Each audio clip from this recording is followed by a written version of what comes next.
ഉയർവിനി ലൈഫിലേക്ക് എല്ലാവർക്കും സ്വാഗതം. ഞാൻ ഇന്നിവിടെ സംസാരിക്കുന്നത് പ്രൈമറി ഡിസ്മെനോറിയ അഥവാ പെയിൻഫുൾ പീരീഡ്സിനെ പറ്റിയാണ്.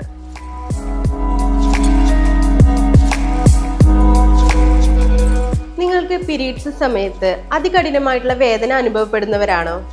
നിങ്ങൾ മെഫ്താൽസ്പാസം പോലുള്ള ആന്റിസ്പാസ്മോഡിക് ടാബ്ലറ്റ്സ് എടുക്കുന്നവരാണോ? അതുപോലെ തന്നെ വീട്ടുവൈദ്യവും ഹോട്ട് വാട്ടർ ബാഗും വെച്ചിട്ടൊക്കെ നിങ്ങളുടെ വേദനയ്ക്ക് ഒരു കുറവും കാണുന്നില്ലേ? എന്തുകൊണ്ട് നിങ്ങൾ ആയുർവേദം ട്രൈ ചെയ്യുന്നില്ല? നിങ്ങളൊരു സർട്ടിഫൈഡ് ആയിട്ടുള്ള ആയുർവേദ ഡോക്ടറെ കൺസൾട്ട് ചെയ്യുമ്പോൾ അവർ നിങ്ങളുടെ ശരീരപ്രകൃതിയും അതുപോലെ തന്നെ രോഗപ്രകൃതിയും അനുസരിച്ച് അതിനു വേണ്ടിയിട്ടുള്ള ഓറൽ മെഡിസിൻസും അതിനോടൊപ്പം തന്നെ ഡയറ്റും ജീവിതശൈലിയിൽ കുറച്ച് മാറ്റങ്ങളും നിങ്ങൾക്ക് നിർദ്ദേശിക്കുന്നതായിരിക്കും. അതിലൊന്നാമത് മലബന്ധം ഒഴിവാക്കുക എന്നുള്ളതാണ്. ഈ സമയത്തും അല്ലെങ്കിൽ പ്രയർ ടു പീരീഡ്സ് നിങ്ങൾ ചെറിയ ഒരു മൈൽഡ് ആയിട്ടുള്ള ലാക്സേറ്റീവ്സ് എടുത്തു കഴിഞ്ഞു കഴിഞ്ഞാൽ നിങ്ങൾക്ക് പീരീഡ്സ് സംബന്ധമായിട്ടുള്ള വേദനകൾക്ക് അല്പം ശമനം കിട്ടാവുന്നതാണ്.